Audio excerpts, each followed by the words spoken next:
का जितना हो सकता है सरल शब्दों में मैं आप लोगों को बता रहा हूँ। मैं 2011 में सन्यासी जीवन अपनाया। 3 दिन, तीसरे दिन आश्रम छोड़ दिया क्योंकि वैभव और ये सब छोड़ के ही मैंने सन्यासी जीवन को अपनाया। तो मैं देखा कि आश्रम में चेला आश्रम के नीचे बात नहीं होती है। बोला मैं तो यही छोड़ के आया था, अगर यही यहाँ करना होगा तो मैं रोने लगा, निकल गया। हमारी गुरुजी से आपस में झगड़े होने लगे। बोले जन्म जन्म लगते हैं। बोला कोई तो जन्म आखिरी होगा, मैं तो इसी जन्म के लिए निकला था। और आज मैंने गृहस्थ जीवन नहीं अपनाया, और अगर मुझे ये भी नहीं हुआ तो मैं फिर धोबी कुत्ता न घर का न घाट का, मेरी ज़िंदगी तो नर्क हो जाएगी। मैं तो खोज के रहूँगा, मेरे पास कोई ऑप्शन नहीं है क्योंकि मैं वो वहाँ पूरी तरह छोड़ा हूँ और मुझे यहाँ पूरी तरह चाहिए। एक कहीं न कहीं जीने का सहारा चाहिए।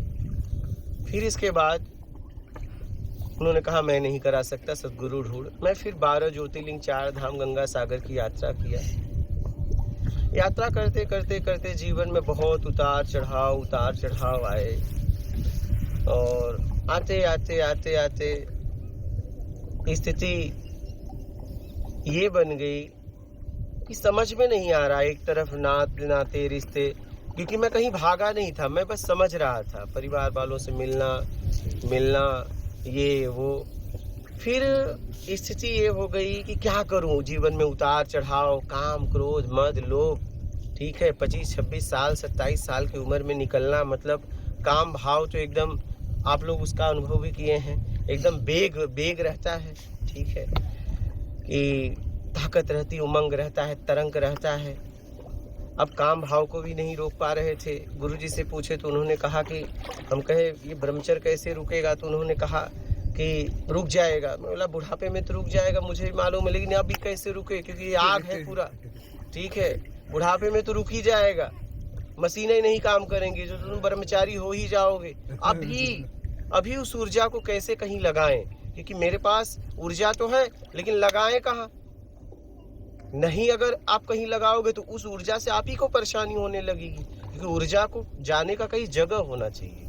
ठीक है, अच्छा गलत तरीके से निकालोगे फिर आपको पछतावा होगा। वो सही तरीके से उसका उपयोग होना चाहिए।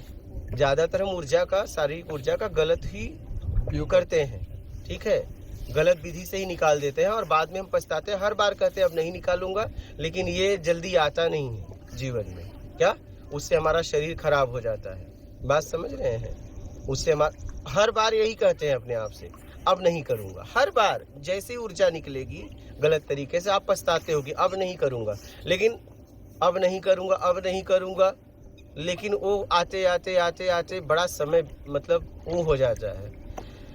तो समझ में नहीं आ रहा था क्या करूं। 12 ज्योतिर्लिंग, 4 धाम, गंगा सागर की यात्रा किया, फिर ओमकारेश्वर ऐसे आया और समझ में नहीं आ रहा था क्या करूं। फिर भूख लगी थी, सुबह गया एटीएम से पैसा निकालने, तो एटीएम नज़दीक वाले में नहीं था। फिर वहाँ से बस स्टैंड है, वहाँ एक एटीएम है, मतलब चलो वहाँ निकाल लेते हैं। और आंखों में आंसू, ये हो रहा था कि अब जाऊँ कहाँ, क्योंकि थक गया था, सब खत्म हो गया था।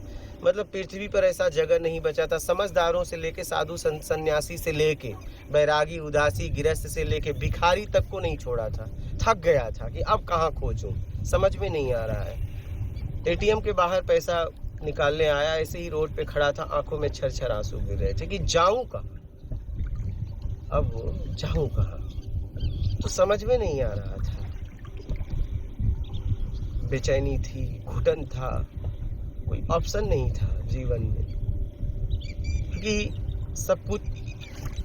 सब कुछ छूट गया था। मुझे समझ में आ गया कि यहाँ किसी को कोई मानता नहीं है।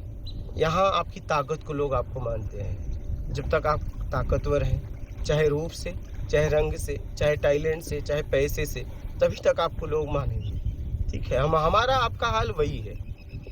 लेकिन मैं इस दलदल से निकलना चाहता था। मेरा जीवन प्रेम में जीना चाहता था। आंखों से आंसू। तो मैंने देखा कि रोड के उस पार एक महात्मा जी वस्त्र में, सफेद वस्त्र में आ रहे थे।